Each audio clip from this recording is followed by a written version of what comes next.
Bueno, pues muy buenos días a todos y tengo mucho gusto de estar hoy aquí en Sevilla y en un tema que tiene que ver con la formación. Al entrar siempre en un centro educativo, en estos últimos años, siento siempre una mezcla de nostalgia y de envidia. Nostalgia de los años que han pasado desde que yo estaba formándome, estaba en centros educativos, y envidia por la juventud que se escapó y que muchos años después pues, se mira con añoranza, aunque también se comparte las enseñanzas que ha tenido uno a lo largo de la vida. Hace 40 años, nada más que 40 años, terminaba yo un estudio de máster en Chicago, en la Northwestern University, una prestigiosa escuela de negocios que está sobre el lago Michigan. Y en Northwestern tenían un lema que lo llamaban las 3 P's, que era que había que alcanzar la excelencia en los programas, las iniciales sirven lo mismo en inglés que en español, en los programas, en los profesores y en los participantes, es decir, en los alumnos. Y que solo las escuelas de negocios o de cualquier otro tipo que ponen el énfasis en esos 3 componentes alcanzan el nivel de excelencia. Porque si los programas no son excelentes, de nada vale que lo sean los profesores o los alumnos.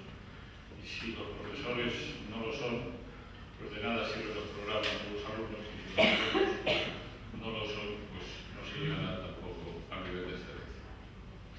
Y esas tres P's que caracterizan lo que distingue a unas escuelas de otras, sea de formación profesional, de formación de mandos intermedios, de formación universitaria o de formación de posgrado, es lo que permite que las distintas escuelas y centros subsistan y se desarrollen con éxito.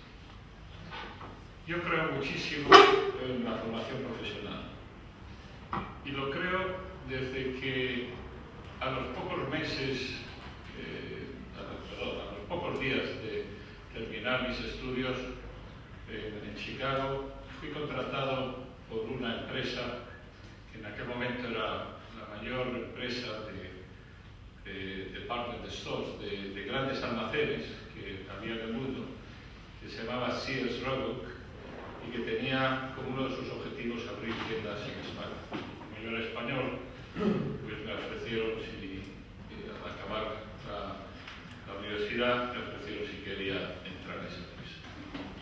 Y ahí fui yo con una doble titulación que tenía de licenciado en Derecho y en lo que se llamaba Business Administration, Administración de Empresas ahora, vestido pues, más o menos como voy hoy, con un traje y una corbata, y me recibió la directora de personal y me llamó a alguien y ofreció un negro de casi 2 metros, que me dijo, follow me, y me llevó a la parte exterior de una tienda, donde estaba el dique de carga donde llegaban todos los camiones. Y entonces me miró, me dejó ahí con otro, igual de negro, igual de grande, y me dijo, ¿y usted no ha traído un mono? No. Bueno, pues póngase, quítese, haga lo que quiera, pero de cargar camiones. Entonces estuve desde las 8:30 de la mañana hasta las 12, había una pausa, un coffee break, y a las 12 yo voy a ver a la directora de personal porque se ha equivocado. Me ha mandado aquí y lógicamente se ha equivocado con el papel porque estaba yo con mucho papel y me mandará al sitio que ya. Fui a verla y me dijo, no, está usted en el sitio correcto, además va a estar aquí 4 semanas. 4 semanas, de las cuales las 2 primeras va a estar descargando los camiones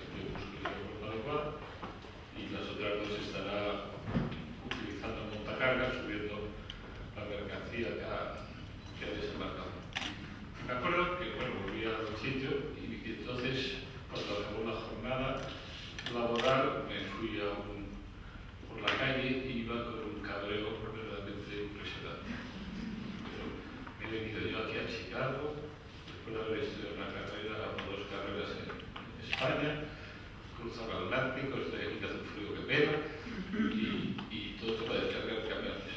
Una estupidez. Bueno, al día siguiente pues volví a hacer lo mismo, así durante 2 semanas, luego otras 2 operando montacargas, luego otras 2 subiendo tickets de precio de 1,95 a las montañas de cosas que llegaban, o 4,95, otras 2 semanas, después montando escaparates, luego haciendo tal. En fin, me tiré como 3 o 4 meses siguiendo lo que era la mercancía desde que llegaba a una, terminando con venta y empaquetamiento de las cosas desempaquetadas. Durante 4 meses estuve haciendo eso. A medida que pasaba el tiempo, iba, y porque soy una persona optimista, pues iba pensando, algo de esto me servirá, algo de esto me será de utilidad. Y efectivamente, después, a lo largo de los años, pues me di cuenta que aquello que había estado haciendo, pues me servía para entender el negocio, y para entender lo que hace la gente, y para valorar lo que hace cada uno en su puesto, y comprender cómo una empresa es el resultado del fruto, del esfuerzo, de la colaboración de mucha gente, cada cual en su puesto, y si alguno de los eslabones falla la cadena, pues la empresa no prospera. Después pasé por una serie de circunstancias y acabé siendo presidente de Iberia. Antes fui consejero de una empresa de construcción aeronáutica, prácticamente la única, o casi la más importante que había en España, construcciones aeronáuticas. Y después, con los años en Iberia, pues estuve bastante vinculado al mundo aeronáutico, por lo cual pues valoro mucho lo que se está haciendo en este centro. Yo había estado en Sevilla en los años 70, cuando Sevilla era una de las cunas de la industria aeronáutica española. Aquí, no sé si lo sabréis, pero aquí hubo el germen de lo que fue la industria aeronáutica española como consecuencia de que una serie de ingenieros alemanes, el principal de los cuales se llamaba Messerschmitt, que da nombre a unos aviones y que fue uno de los grandes ingenieros aeronáuticos del siglo XX, pues salió en la época nazi, vino a Sevilla, se instaló aquí, se vinieron algunos ingenieros acompañándome y se hicieron los primeros programas de desarrollo aeronáutico que dio lugar a algunos aviones que fabricó España, aviones de entrenamiento militar, como fueron el Azor o el Saeta, y que son el origen de otros aviones posteriores que se hicieron, como son el Aviocar, el C-212 o el C-235, y que ha dado lugar luego ya a construcciones aeronáuticas integradas en EADS, pues a un desarrollo importante que se ha culminado el otro día con la entrega del primer avión del A400M. Entonces aquí hay una tradición militar aeronáutica que tiene pues, más de 70 años, y lo que siempre ha faltado en Sevilla y en muchos sitios de España, pues es esa preocupación y dedicación por la formación profesional para asegurar que esta industria tenía las personas adecuadas para crecer y desarrollarse. La educación es, y lo veréis, los alumnos que estáis aquí, lo estaréis viviendo ya, pero lo veréis a lo largo de vuestro desarrollo profesional. La educación va a ser la principal, lo es ya, pero va a ser todavía más, la principal causa de discriminación que va a existir en el siglo XXI.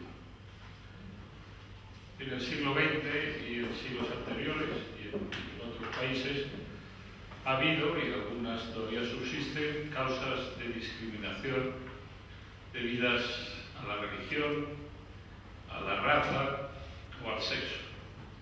Y solo los que eran de una determinada religión hoy pueden vivir en algunos países, solo los que son de una determinada tienen todavía en algunos sitios acceso a unos puestos importantes, y lo mismo en cuanto al sexo entre hombres y mujeres. Pero el gran cambio es que en la sociedad moderna, en la sociedad democrática, en la sociedad del siglo XXI, todas esas causas de discriminación han ido desapareciendo. Pero ha ido surgiendo una nueva, que es la derivada del nivel de educación que tiene cada uno. Los que han tenido ocasión y han aprovechado las oportunidades de formarse y de educarse, tienen acceso a oportunidades de trabajo y a oportunidades de vida profesional y de vida que no tienen aquellos que o no han tenido la oportunidad de formarse o no han sabido aprovecharla. Y por eso hay que ser muy consciente cuando se está estudiando, y no siempre es fácil, porque uno es joven y tiene otras preocupaciones y otras prioridades.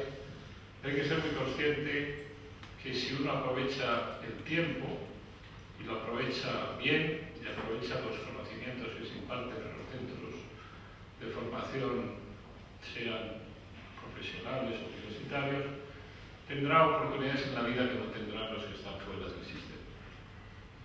Y eso es hoy especialmente cierto en un país que tiene porcentajes de desempleo superiores al 25% y porcentajes de desempleo en la población juvenil, en algunos casos se acerca al 50%. Por eso todo lo que podáis hacer, profesores y responsables de este centro, por formar a la juventud, es una inversión de esas que merece la pena.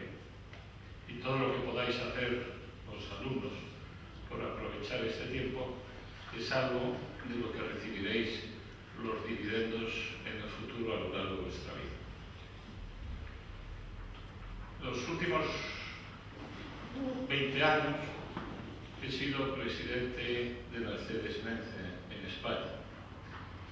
Mercedes-Benz es como sabéis todos, una marca, una empresa de enorme prestigio que optó por tener una fábrica en España, dos fábricas en España, una fábrica de motores, utilizando unas viejas instalaciones de una empresa que se llamaba Elizalde en Barcelona, donde se fabricaban motores de aviación, y después una fábrica de furgonetas en Vitoria, dando un empleo total en España a unas 6.000 personas. Pues en Mercedes-Benz, esa empresa de máximo prestigio industrial, tecnológico y comercial en el mundo, de los tres últimos presidentes a nivel mundial, dos son personas que proceden de la formación profesional. Dos son personas que empezaron de aprendices a trabajar en los talleres con 14 años y que posteriormente, a través de cursos de formación profesional y posteriormente de formación de directivos, pues fueron escalando posiciones en la empresa hasta ser, como digo, máximos presidentes con la responsabilidad total de un grupo que emplea a 300.000 personas en el mundo.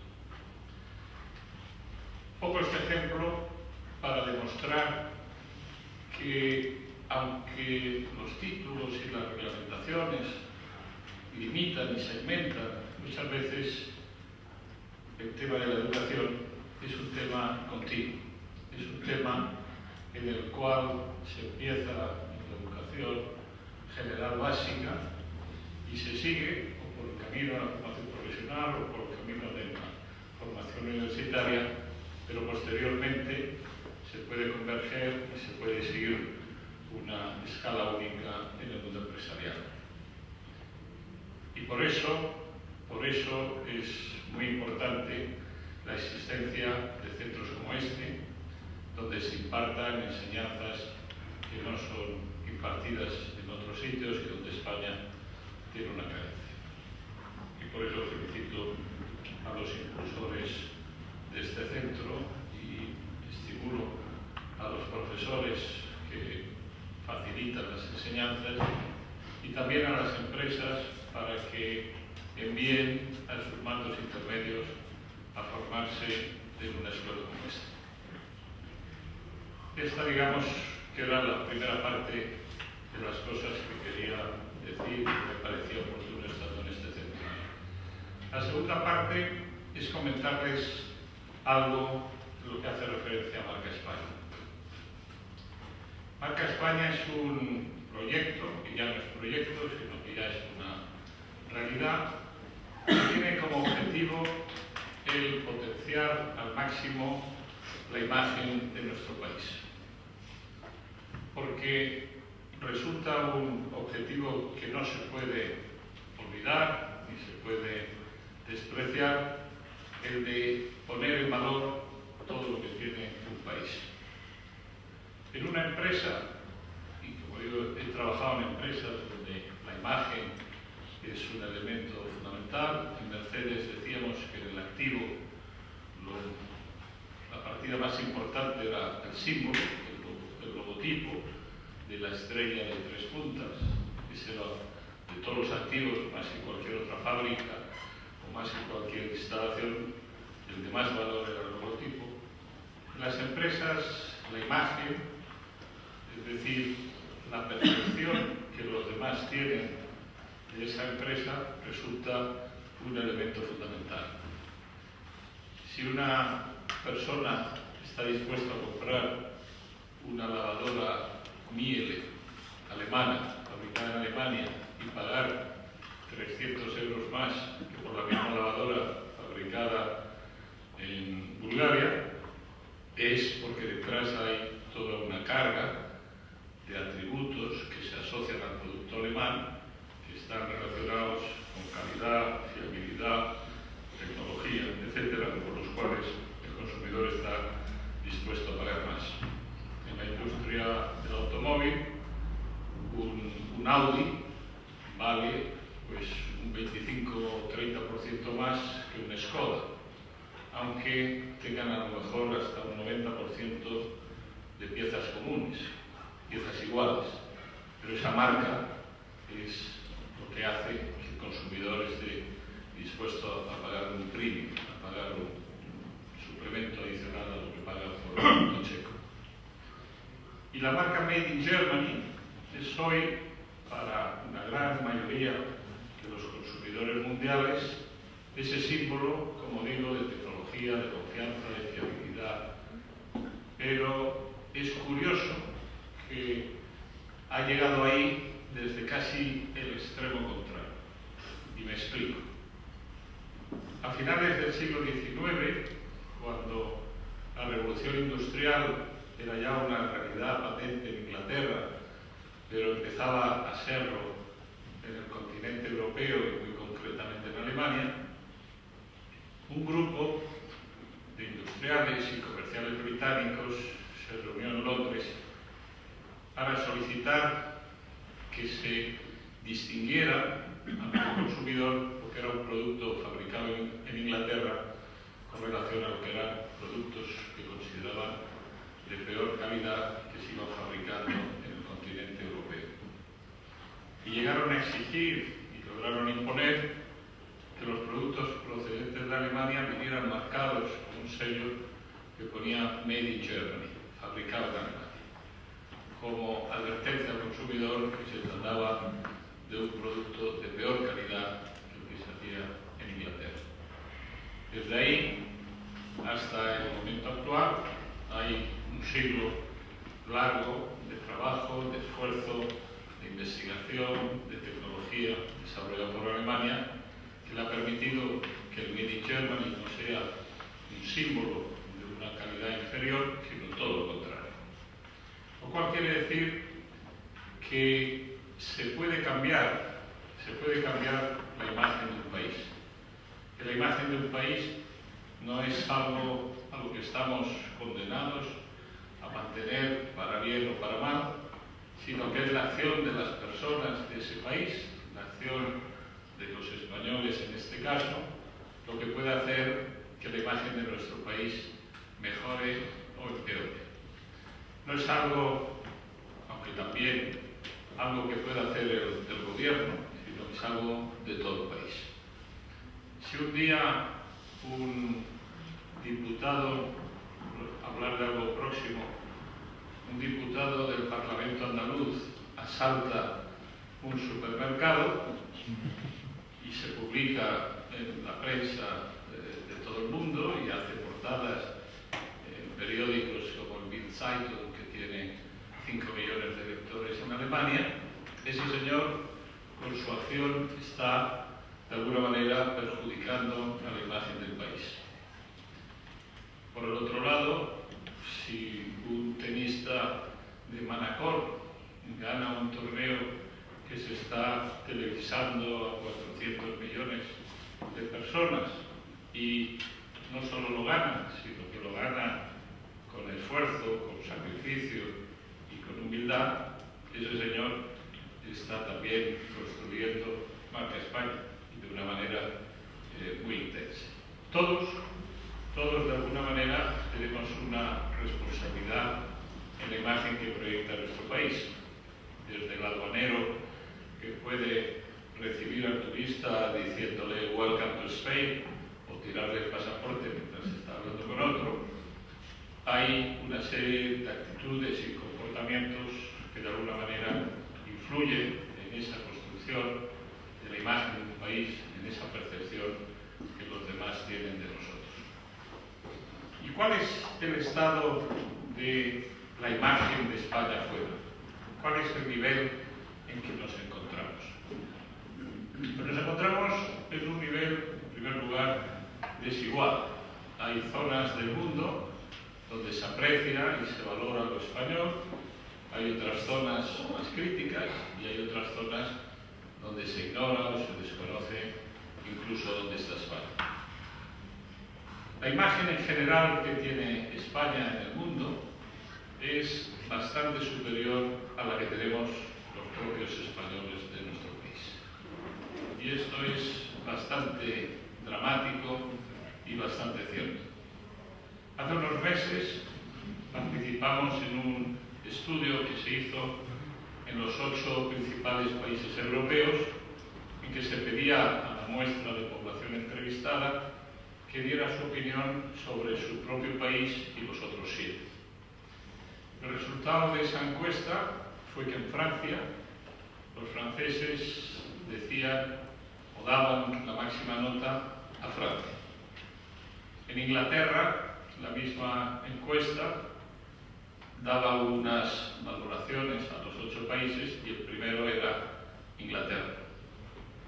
Ni que decir tiene que en Alemania la misma encuesta puso en primer lugar a los alemanes, en Holanda a los holandeses y únicamente en Bélgica e Italia se ponían los belgas y los italianos, en un caso en el cuarto y otro en el quinto lugar, y los españoles se ponían octavos de 8.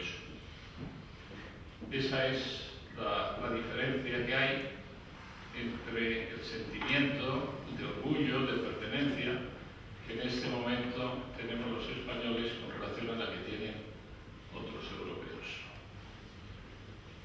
En el mes de marzo hicimos una encuesta en 4 países de la Unión Europea, entre ellos España, preguntándole o diciéndoles a los entrevistados, les vamos a dar 5 datos que corresponden todos al mismo país, identifique de qué país hablamos. Los 5 datos que se daban eran los siguientes. Se trata de un país que está construyendo el tren de alta velocidad más complejo del mundo, de La Meca a Medina, un tren de alta velocidad que tendrá que resistir temperaturas de más de 50 grados y por las noches de hasta menos 10. Toda esa información no se daba. Es decir, el país que está construyendo el tren de alta velocidad de La Meca a Medina. Se trata de un país que está siendo una empresa de ese país responsable responsable de 1/3 del control de tráfico aéreo del mundo. Un país que tiene una cadena de venta de retail con más de 6.000 tiendas en los 5 continentes, un país que está construyendo el segundo canal de Panamá y un país que es el máximo donante de órganos como muestra de solidaridad. ¿De qué país se trata? En los demás países europeos, los resultados con pocas variaciones fue que el 60% de la gente dijo que hablábamos de Alemania, entre el 10 y el 15% que hablábamos de Inglaterra o Francia, y el 8% identificó a España, que es la respuesta correcta. El mismo estudio realizado en España daba que los españoles pensaban que hablábamos de Alemania en un 75% de los casos, un 8 o 10% de Inglaterra o Francia y únicamente un 4% de los españoles pensaban que hablábamos de su país. Esta es una situación derivada probablemente en gran medida del hecho de que el desarrollo de España es relativamente reciente, no tiene la solera y la tradición de otros países, pero no hemos sido capaces de vender las realidades positivas de nuestro país. Somos bombardeados a diario por los medios de comunicación con las malas noticias. Da la impresión de que para estudiar periodismo, cuando se estudia periodismo, la primera lección que se aprende es que las buenas noticias no son noticias, que solo deben de ocupar espacio en los medios de comunicación las malas noticias. Pero la realidad es la que tenemos. En España tenemos muchos problemas que no se pueden ignorar y que hay que atajar y que hay que procurar que no se repitan, pero tenemos también muchas cosas de las que sentirnos orgullosos, y eso es lo que intentamos potenciar desde Marca España, difundiendo todo lo que de positivo tiene nuestro país en los medios de comunicación extranjeros, en los centros de opinión, en los distintos países, y coordinando la acción de promoción exterior de nuestro país. La semana pasada estaba en Japón con motivo de la inauguración del Año de España en Japón, que vino también el presidente del gobierno. ¿Qué es lo que estamos intentando hacer en Japón? Pues Japón se ha fijado como uno de los 15 países objetivos. Hemos seleccionado 15 países que son aquellos de los cuales procede el 80% de los turistas que nos visitan, más del 80% del capital que se invierte, y son los países con los cuales tenemos una relación de comercio exterior prioritaria. También esos 15 países representan cerca del 90% de nuestro comercio exterior. Lo que intentamos en esos países es hacer unos programas de acción donde se presente la España actual, sin renunciar a valores que son a lo mejor históricos, culturales o tradicionales, con los cuales se nos identifica en ese país y que resultan atractivos. Por ejemplo, el flamenco sigue siendo un tema de enorme interés en Japón, y de hecho hay más escuelas de flamenco en Japón que las que hay en España. Entonces, en Japón hay que seguir promocionando el flamenco, quizá no en Holanda o en Alemania, donde el interés es otro y donde la imagen intentamos proyectar es distinta. A lo largo de un año, en Japón vamos a estar teniendo una serie de actividades para atracción de turismo a través de Tour España, para difusión del idioma español, segundo idioma que más se estudia en Japón, a través de la actividad del Instituto Cervantes.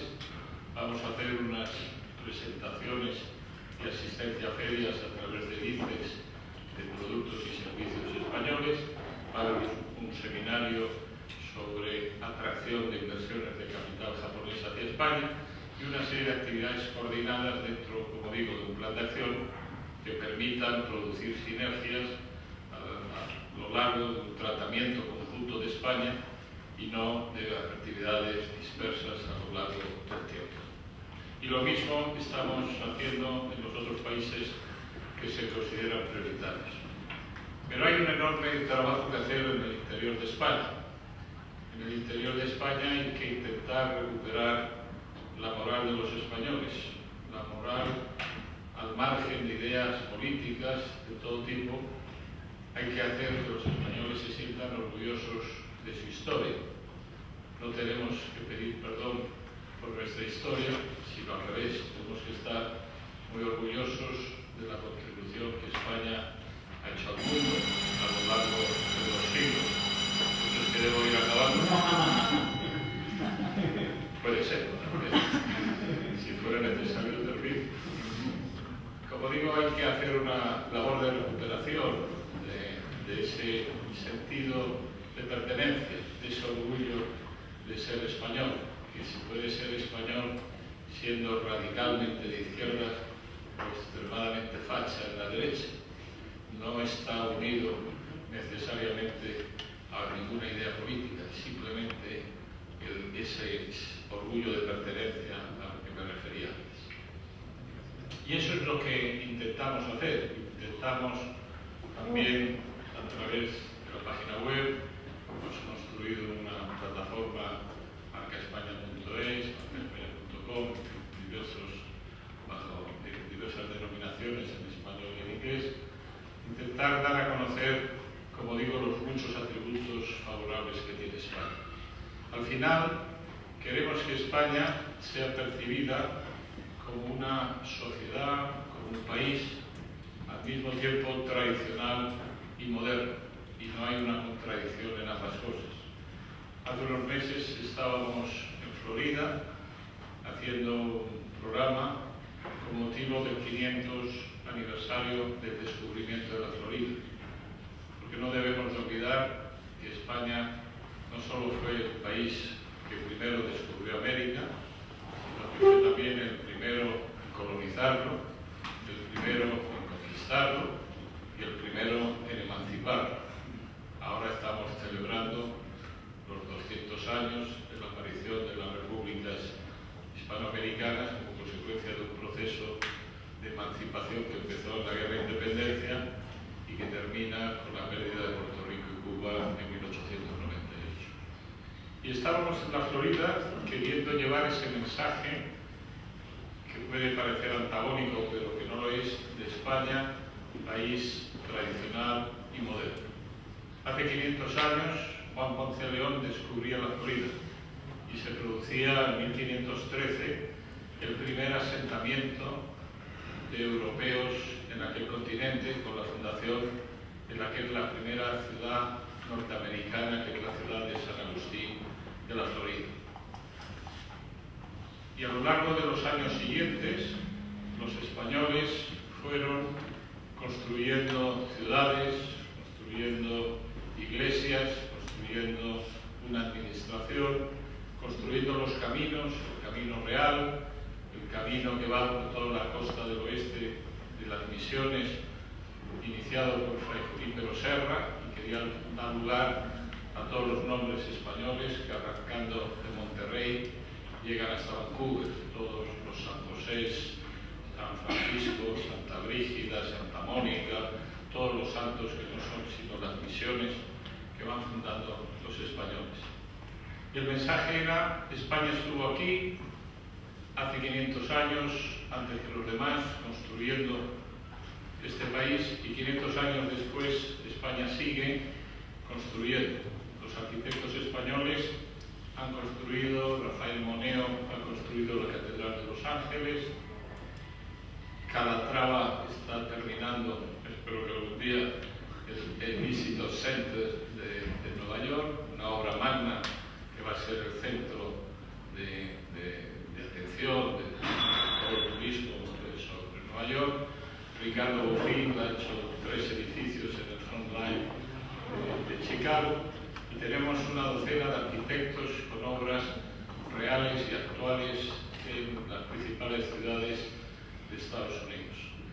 Tenemos obras muy importantes realizadas por empresas de ingeniería y empresas constructoras españolas en los estados de Florida, en Maine, donde Iberdrola suministra energía eléctrica, en Florida, donde Acciona tiene la primera planta potabilizadora, en Missouri, donde está la planta solar más importante construida por Abengoa, en Texas, donde SACIR tiene autopistas y gestiona autopistas de peaje, en Nuevo México, donde está OHL, en fin, en una serie de estados norteamericanos están trabajando en obras de alta tecnología las principales empresas españolas. En este momento el enlace entre Manhattan y Brooklyn lo está realizando por vía subterránea una tuneladora española, lo mismo en la construcción del metro en Seattle. Y ese es un poco el mensaje. El mensaje es, en este caso en Estados Unidos, como digo, hace 500 años los españoles descubrían y empezaban la construcción de América. 500 años después, España, a través de sus empresas y de sus hombres, está contribuyendo a este desarrollo y modernización de los Estados Unidos. Ese es, por tanto, el primer mensaje, el primer atributo que quisiéramos que se asociara con España en el futuro: modernidad, tradición y modernidad. El segundo mensaje que queremos asociar es el de España como un país de diversidad, un país que tiene una diversidad excepcional de climas, donde se dan prácticamente todos los climas del planeta, incluyendo, como es lógico, a las Islas Canarias, un país que tiene una diversidad de fauna y de flora como no tiene ningún otro país de Europa, un país que tiene una diversidad cultural, de lenguas, y un país que, al haber sido visitado prácticamente por todas las civilizaciones e imperios que han existido en el mundo, con la excepción del chino, pues ha dejado vestigios de su paso por España. Eso hace a España un país enormemente atractivo como destino turístico. Es un país que es visitado por 60 millones de turistas, pero lo que es más importante es que más del 80% de esos turistas que vinieron el año pasado vienen a España desde hace como mínimo 3 años, es decir, han realizado como mínimo 3 visitas a España. Debido a esa diversidad, es cierto que hay 15 o 20 millones que vienen nada más que buscando el sol en la playa y vienen reiteradamente al mismo sitio, pero tenemos muchos que afortunadamente van conociendo y descubriendo España, contrariamente a otros destinos que se visitan una vez y se da el país por visto y por conocido. Pero la diversidad de nuestro país lo hace atractivo para ser visitado numerosas veces. Y finalmente es un país solidario, es otro atributo que queremos asociar a la imagen de España. La solidaridad es un valor en alza en el mundo actual y España ha dado muchas muestras de solidaridad. Muestras de solidaridad que se traducen en nuestros programas de cooperación, de ayuda al tercer mundo, especialmente en Latinoamérica, pero también en África y en Asia. Es un país solidario, como demuestra la existencia de organizaciones ejemplares, como la Organización Nacional de Trasplantes, a la que hacía referencia antes. Es un país que tiene la mayor organización para la ayuda y protección de los invidentes con la ONCE. Es un país cuyos capítulos nacionales de organismos internacionales como son Cruz Roja, Cáritas o UNICEF aparecen siempre entre los 5 primeros del mundo. Esa solidaridad es un valor, un atributo que queremos también que sea percibido y reconocido en la imagen de España. Al final, nos gustaría que España fuera ese país tradicional y moderno, un país acogedor, atributo que se nos reconoce en todas las encuestas que se hacen, un país solidario, un país diverso, un país flexible que se adapta al cambio, y al final lo más difícil de todo es que España sea percibido como un país fiable, como un país reliable, que se dice en inglés, que tiene algo más de significado que la palabra por la que se traduce en español, que es fiable.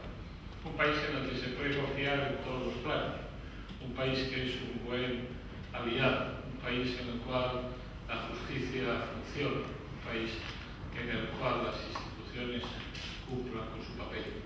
Como ven, un país un poco ideal, un país que todavía desgraciadamente se aleja algo de lo que es nuestra realidad, pero por el que tenemos que luchar todos por intentar llegar a ser reconocidos como tal.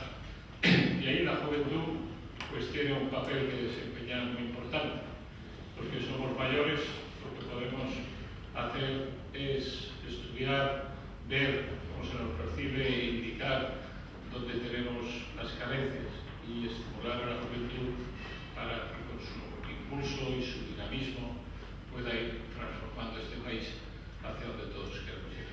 Muchas gracias.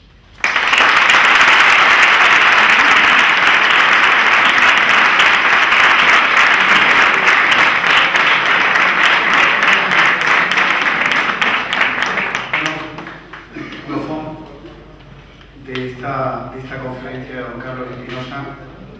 Yo sin más queremos con este Centro Educativo de Formación Profesional dedicada ser un granito de arena a formar la marca España, estar orgulloso de lo que hacemos, de lo que somos, y sin más por mi parte dar por concluido esta jornada de las personas e invitaros a un sencillo aperitivo que tenemos en la parte final de este salón de actos. Muchas gracias por vuestra participación. Ha sido un placer contar con las tres ponencias de muy alto nivel de Simón Vázquez, Pilar del Pozo y Carlos Espinosa. Gracias porque hemos disfrutado con lo que habéis dicho y queremos ser parte de lo que habéis comentado. Muchas gracias y ya damos por concluido esta jornada.